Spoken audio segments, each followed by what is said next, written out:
नमस्कार, प्रतिदिन अखबार संपादकीय ऑडियो में आपका स्वागत है। राजनीति में नैतिकता, दैनिक जागरण। शहरों के लिए एकीकृत परिवहन प्रणाली प्राधिकरण आवश्यक, डिविजन स्टैंडर्ड। जनता को जानने का हक, राष्ट्रीय सहारा। काम करे लोकतंत्र हिंदुस्तान। अब आर्टिकल विस्तार से। राजनीति में नैतिकता, दैनिक जागरण। हरेंद्र प्रताप, लेखक, बिहार विधानसभा के पूर्व सदस्य हैं। दिल्ली के मुख्यमंत्री अरविंद केजरीवाल की शराब घोटाले के आरोप में गिरफ्तारी के बाद आम आदमी पार्टी कह रही है कि वह जेल में ही सही सरकार चलाएंगे। केजरीवाल भी ऐसा कह रहे हैं। इसमें एक नई बहस को जन्म दे दिया है कि क्या भारत का संविधान इसकी अनुमति देता है, क्या जेल से सरकार चलाना उचित है। मुख्यमंत्री एक संवैधानिक पद है। केजरीवाल को मुख्यमंत्री पद से हटाने के लिए हाल में दिल्ली उच्च न्यायालय में एक याचिका दायर की गई। हालांकि उसने इस पर सुनवाई से इनकार कर दिया, लेकिन इतना जरूर कहा कि इस मुद्दे पर निर्णय लेना दिल्ली के उपराज्यपाल या भारत के राष्ट्रपति पर निर्भर है। कभी कभी व्यक्तिगत हित को राष्ट्रीय हित के अधीन करना पड़ता है, लेकिन यह अरविंद केजरीवाल का निजी फैसला होगा कि उन्हें मुख्यमंत्री बने रहना है या नहीं। अरविंद केजरीवाल की पत्नी सुनीता केजरीवाल इन दिनों मुख्यमंत्री की कुर्सी पर बैठकर जनता के नाम केजरीवाल की भावनात्मक अपील जारी कर रही। इससे चर्चा का बाजार गर्म है कि क्या अरविंद केजरीवाल की पत्नी उनकी उत्तराधिकारी बनने जा रही। ईडी द्वारा पूछताछ के समन के बाद भी हाजिर न होकर अरविंद केजरीवाल लोकसभा चुनाव की घोषणा का इंतजार तो नहीं कर रहे थे, ताकि लोगों की सहानुभूति प्राप्त की जा सके। सवाल कहीं पर सबसे बड़ा सवाल राजनीति में नैतिकता का है। यह 12 जून 1975 की बात है। इलाहाबाद उच्च न्यायालय के न्यायमूर्ति जगमोहन लाल सिन्हा ने तत्कालीन प्रधानमंत्री इंदिरा गांधी को चुनावी कदाचार का दोषी मानते हुए उनकी जीत को अवैध करार दिया। इसके साथ ही उनके 6 वर्ष के लिए चुनाव लड़ने पर रोक लगा दी। उस समय देश में जेपी आंदोलन चल रहा था। उच्च न्यायालय के निर्णय के सिलसिले में पत्रकारों ने लोकनायक जयप्रकाश नारायण से पूछा कि इंदिरा गांधी अब क्या करेंगी। उन्होंने कहा अब वह इस्तीफा देंगी। पत्रकारों ने फिर से पूछा कि अगर वह इस्तीफा देने से इनकार कर दें तो क्या होगा। जयप्रकाश जी ने कहा तब अनर्थ हो जाएगा। इतिहास गवाह है कि इंदिरा गांधी ने इस्तीफा न देकर देश पर आपातकाल थोप दिया। एक प्रकार से उन्होंने लोकतंत्र के साथ राजनीतिक नैतिकता का भी अपहरण किया। हालांकि इसका दुष्परिणाम उन्होंने भुगता। 1977 में इंदिरा गांधी लोकसभा चुनाव हारकर सत्ता से बेदखल हो गई। 1977 की घटना के बाद नेताओं में एक भय पैदा हुआ। चारा घोटाले में बिहार के तत्कालीन मुख्यमंत्री लालू यादव जब जेल जाने लगे तो उन्होंने पद से इस्तीफा देकर अब पत्नी राबड़ी देवी को मुख्यमंत्री बना दिया, क्योंकि बिहार में विधानसभा के अलावा विधान परिषद भी है। अतः राबड़ी देवी को विधान परिषद का सदस्य बनाकर जेल में रहते हुए भी सत्ता संचालन का काम एक तरह से लालू यादव ही करते थे। एक बार मुख्यमंत्री जयललिता के सामने जब जेल जाने की नौबत आई तो उन्होंने इस्तीफा देकर अपने भरोसे के नेता को मुख्यमंत्री बना दिया था। पिछले दिनों झारखंड के मुख्यमंत्री हेमंत सोरेन भी भ्रष्टाचार के आरोप में जेल गए, पर उन्होंने भी इस्तीफा देकर चंपई सोरेन को मुख्यमंत्री बनाना पड़ा। उनकी मंशा तो यही थी कि पत्नी कल्पना सोरेन को मुख्यमंत्री बनाकर जेल में रहते हुए सत्ता का संचालन करें। इसके लिए जल्दबाजी में एक सीट भी खाली कराएगी, पर एक डर यह था कि अगर 6 माह के भीतर चुनाव नहीं हुए तो कल्पना सोरेन को कुर्सी छोड़नी पड़ेगी। हेमंत सोरेन अभी जेल में है और भविष्य की रणनीति पर काम चल रहा है। उनकी पत्नी राजनीति में आ गई हैं और जल्द चुनाव लड़कर विधायक बनने की तैयारी भी कर रही हैं। हेमंत सोरेन की तरह ही जेल गए अरविंद केजरीवाल की पत्नी को उनका उत्तराधिकारी बनाने की मांग उठ रही। मौजूदा कानूनी प्रावधानों के अनुसार 2 या 2 वर्ष से अधिक की सजा होने पर जनप्रतिनिधियों को पद छोड़ना पड़ता है, लेकिन नेताओं ने इसका तोड़ पत्नी की सत्ता में भागीदारी देने के रूप में निकाल लिया है। स्थानीय निकाय के चुनाव में महिलाओं के लिए आरक्षण के प्रावधान के बाद मुखिया पति, सरपंच पति आदि शब्द प्रचलन में है। इसका अर्थ है कि पति चुनाव नहीं लड़ सकता अगर पत्नी को चुनाव लड़वाता है। चुनाव भले उसकी पत्नी जीते, पर अघोषित रूप से मुखिया सरपंच का काम वही करता है। इन दिनों बिहार में बाहुबली अशोक महतो का विवाह चर्चा में है। चूंकि ये चुनाव नहीं लड़ सकता था, उसने अन्नपान विवाह कर लिया। अब उसकी पत्नी राजद से लोकसभा का चुनाव लड़ने जा रही है। सिवान की जदयू सांसद कविता सिंह की भी कहानी अशोक मेहतो से मिलती जुलती है। इसी तरह आनंद मोहन या पप्पू यादव की पत्नी भी राजनीति में आई। भारतीय लोकतंत्र मुखिया पति, विधायक पति, सांसद पति से आगे चलते हुए मुख्यमंत्री पति तक का सफर पूरा कर चुका है। भ्रष्टाचार के खिलाफ जन लोकपाल की मांग को लेकर छिड़े अन्ना हजारे के आंदोलन से निकले अरविंद केजरीवाल की मुख्यमंत्री पद से इस्तीफा न देने की जिद ने देश को एक ऐसे चौराहे पर लाकर खड़ा किया है जहां से आगे का रास्ता दिखाई नहीं पड़ता। भारतीय संविधान निर्माताओं ने ऐसे संवैधानिक संकट की कल्पना भी नहीं की थी।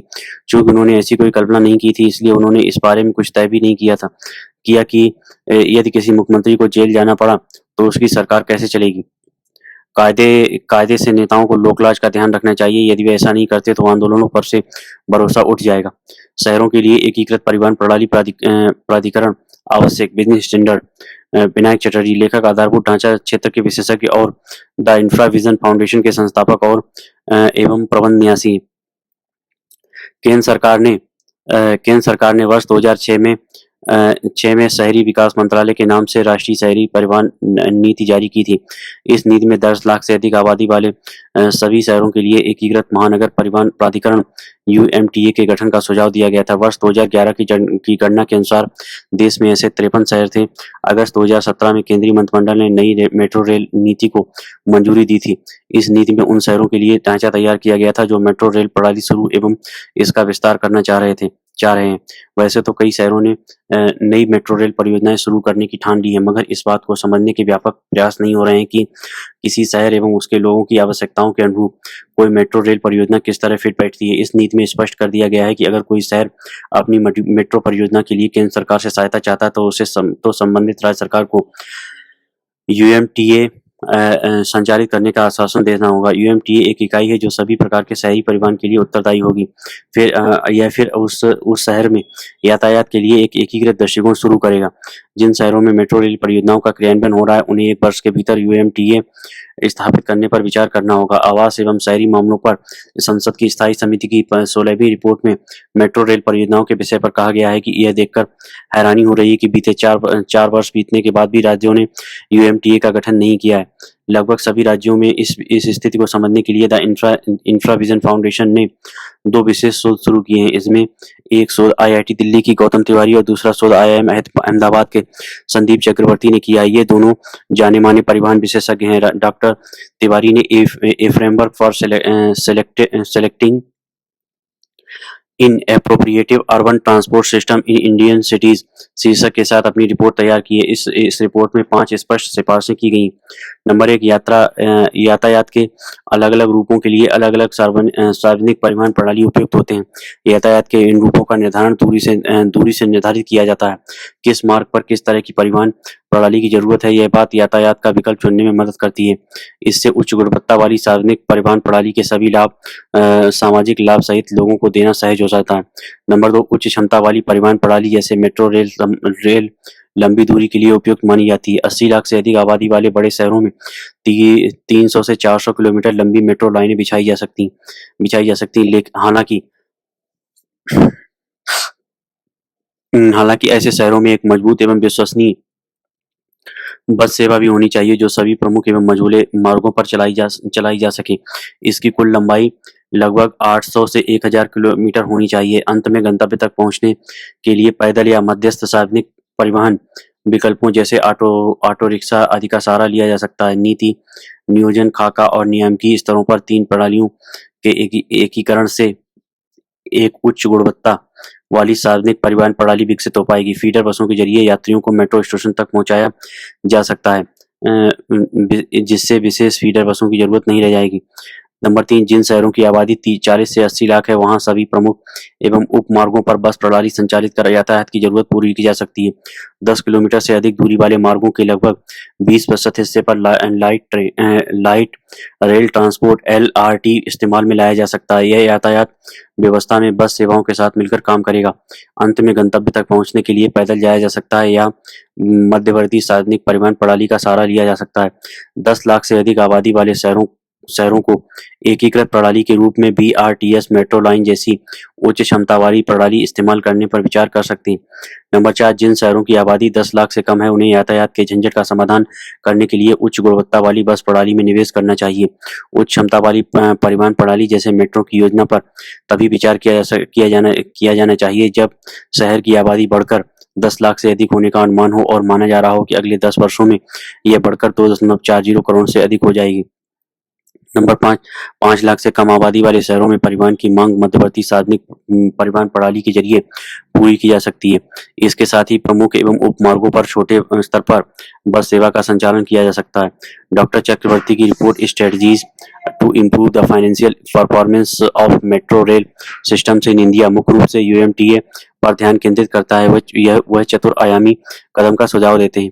नंबर 1, यूएमटीयू को शहर में सभी गैर निजीकृत वाहन ढांचे और सार्वजनिक परिवहन के सभी साधनों का नियंत्रण, संचालन और रखरखाव अपने हाथों में लेना चाहिए। इस तरह परिणाम स्वरूप पूरे शहर या महानगर क्षेत्र के परिवहन से जुड़े कार्यों की जिम्मेदारी यूएमटीए की होनी चाहिए।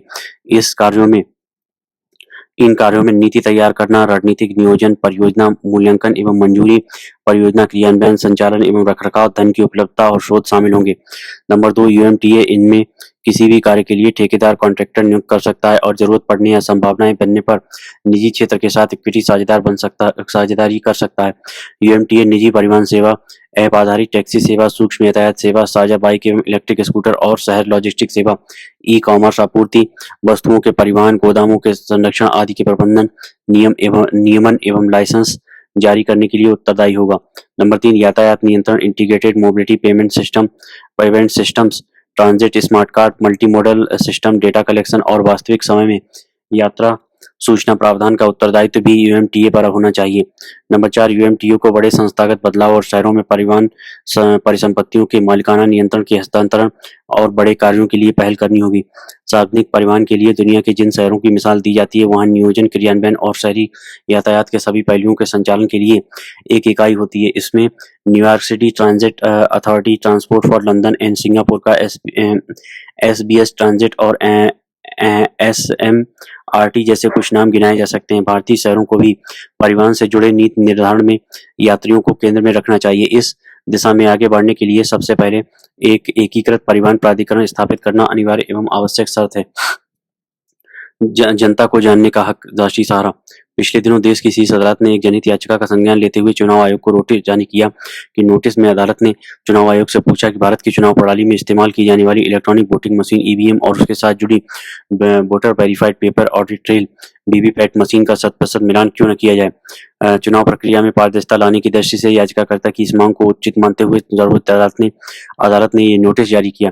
विपक्षी दलों द्वारा इस मिलान की मांग काफी समय से की जा रही है, परंतु न तो चुनाव आयोग और न ही शीर्ष अदालत ने इन मांगों पर ध्यान दिया।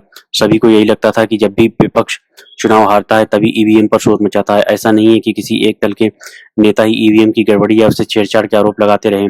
इस बात के अनेकों उदाहरण हैं जहां हर प्रमुख दल के नेताओं ने कई चुनावों के बाद ईवीएम में गड़बड़ी का आरोप लगाया है। चुनाव आयोग की बात करें तो वो इन आरोपों का शुरू से ही खंडन कर रहा है। आयोग के अनुसार ईवीएम में गड़बड़ी की कोई गुंजाइश ही नहीं है। 1998 में दिल्ली, राजस्थान और मध्य प्रदेश के विधानसभा की कुछ सीटों पर ईवीएम का इस्तेमाल हुआ था, परंतु 2004 के आम चुनाव में पहली बार हर संसदीय क्षेत्र में ईवीएम का पूरी तरह से इस्तेमाल हुआ। 2009 के चुनावी नतीजों के बाद इसमें गड़बड़ी का आरोप भाजपा द्वारा लगा। गौरतलब है कि दुनिया के 31 देशों में ईवीएम का इस्तेमाल हुआ, परंतु खास बात यह है कि अधिकतर देशों ने इसमें गड़बड़ी की शिकायत के बाद वापस बैलेट पेपर के जरिए ही चुनाव किए जाने लगे। वीवीपैट व्यवस्था के तहत वोटर डालने के तुरंत बाद कागज की एक पर्ची छपती है। इस पर्ची पर वोटर द्वारा जिस उम्मीदवार को वोट दिया गया है उसका नाम और चुनाव चिन्ह छपा होता है।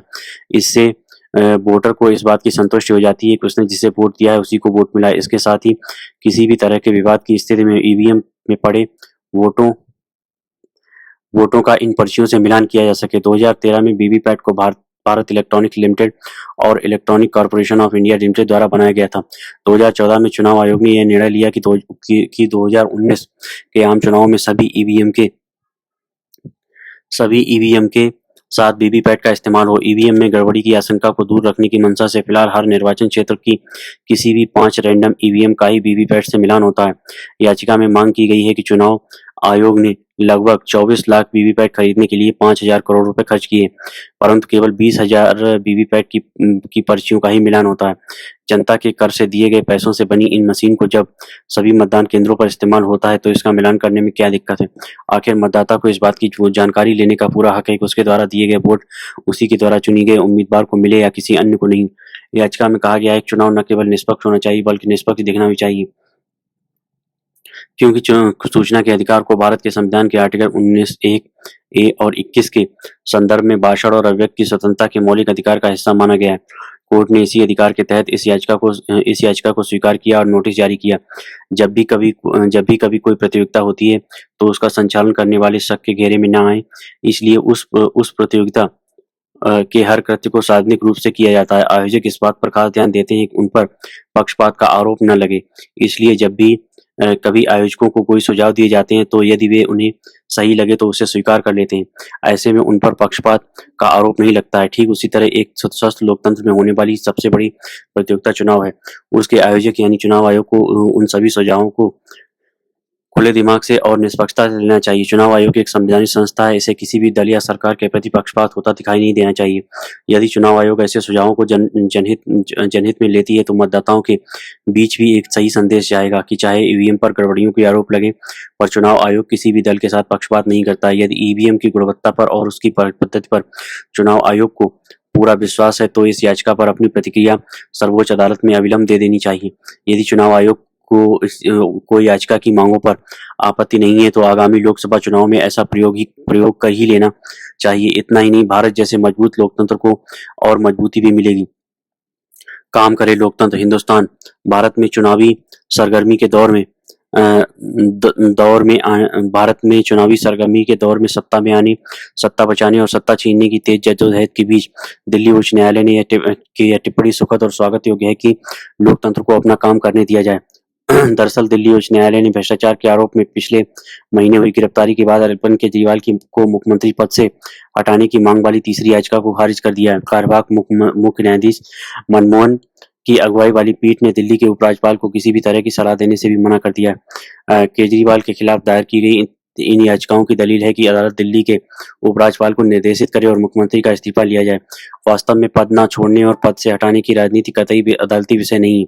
किसी भी नेता को किसी पद से हटाने की अपनी स्थापित परंपराएं हैं। उन परंपराओं में अदालती हस्तक्षेप से न्यायपालिका और विधायिका के बीच विवाद की स्थिति बन सकती है। अतः अदालत के रुख की प्रशंसा होनी चाहिए और जो लोग केजरीवाल को हटाने के पक्ष में हैं, उन्हें जिम्मेदार राजनीतिक आकाओं पर दबाव बनाना चाहिए। नैतिकता का सवाल अलग अलग ढंग से किसी नेता को परेशान करता है और नेता अलग अलग ढंग से इस सवाल का जवाब देते हैं। नैतिकता का प्रश्न केवल नेताओं को ही नहीं बल्कि राजनीतिक पार्टियों को भी परेशान करता है। अब के दौर में जो चलन है उसके अनुसार राजनीतिक पार्टियां अपने मतदाताओं के मानस को समझकर ही फैसला लेती हैं। आम आदमी पार्टी में भी चुने हुए सभी विधायक यदि अरविंद केजरीवाल को मुख्यमंत्री बनाए रखने के पक्ष में हैं तो उन्हें ऐसा करने का हक है। उन्होंने निश्चित ही इस बड़े फैसले के लाभ हानि पर विचार किया होगा। ऐसे में उच्च न्यायालय ने उचित ही इशारा किया है कि उपराज्यपाल को हमारे मार्गदर्शन की जरूरत नहीं है। हम उन्हें सलाह देने वाले कोई नहीं है। उन्हें कानून के अनुसार जो भी करना होगा वह करेंगे। कहना ना होगा जिस देश में 4 करोड़ से ज्यादा मामले अदालत में लंबित हों, वहां राजनीति को अपनी हद तक हर झगड़े के निपटारे के लिए कोर्ट का दरवाजा नहीं खटखटाना चाहिए। न्यायपालिका या न्यायालय या न्यायपालिका की अपनी सीमा है और राजनीति से जुड़ी नैतिकता की दुहाई देते हुए न्यायालय पहुंचने की परिपाटी हमारी समग्र व्यवस्था के अनुकूल नहीं है। एक सुखद पहलू है कि इस देश में नैतिकता के सवाल पर पहले राज्य सरकारें बर्खास्त हुई हैं और पर इधर सरकारों की बर्खास्तगी के प्रति केंद्र सरकार में संवेदना बढ़ी है। तो यह लोकतंत्र की परिपक्वता का भी एक प्रमाण है। सरकारों को मर्जी से नहीं बल्कि संविधान से प्रेरित होना चाहिए। ध्यान रहे कि अरविंद केजरीवाल को कथित शराब नीति घोटाले के सिलसिले में 21 मार्च को गिरफ्तार किया गया था और अपनी लड़ाई अदालत और आवाम के बीच बड़ी मुखरता से लड़ रहे हैं। उनके पक्ष में ऐसे नेताओं की बड़ी संख्या है जो मुख्यमंत्री की गिरफ्तारी को गलत मानते हैं। अदालत भी इस पहले संकेत कर चुकी है कि अभियोजन चल रहा है और आरोपी को जमानत पर छोड़ा भी जा सकता है। इस मामले में पटाक्षेप में समय लग सकता है। फिर भी अगर कुछ लोग इस मोर्चे पर जल्दी मचाना चाहते हैं तो उनके पास किसी को पद से हटाने के लिए अकाट्य तर्क होने चाहिए। धन्यवाद।